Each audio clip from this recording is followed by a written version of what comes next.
या आठवड्याच्या भाऊच्या धक्क्यावर रितेश भाऊंनी सगळ्यांचीच कडक शब्दात कान उघडणी केली आहे। संस्कृती आणि रेवा, तुम्ही बाहेरून बिग बॉस पाहून आले आहात ना, मग पॉवर कीचे महत्त्व तुम्हाला माहीत असणार असे आम्हाला वाटले होते।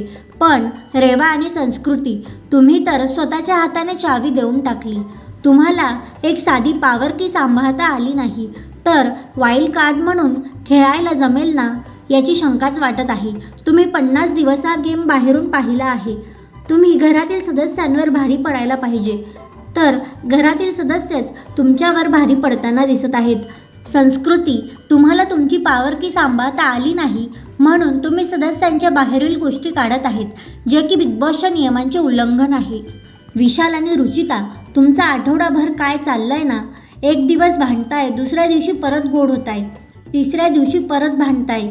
घरातील सदस्यांना आणि प्रेक्षकांनाही समजत नाहीये की नक्की काय खरं आहे आणि काय खोटं आहे।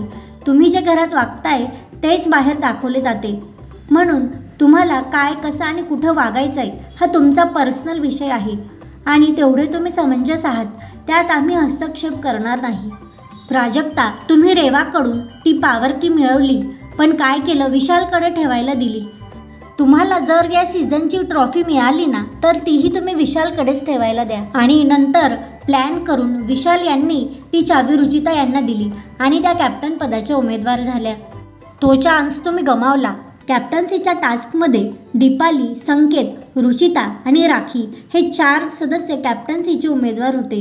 बिग बॉसने इतका छान कॅप्टन्सीचा टास्क दिला होता आणि त्याच्यात संकेत खूप छान खेळत होते, परंतु रुचिता यांना ते बघवलं नाही। रुचिता यांनी तर ठरवलंच आहे प्रत्येक टास्कला रद्द करायचं, म्हणून त्यांनी पुन्हा एकदा चांगला सुरू असलेला टास्क खराब केला। रुचिता यांना स्वतःला जिंकायचंच नाहीये, ते फक्त दुसऱ्यांना हरवण्यासाठी खेळतात आणि शेवटी काय झालं, राखी या जिंकल्या।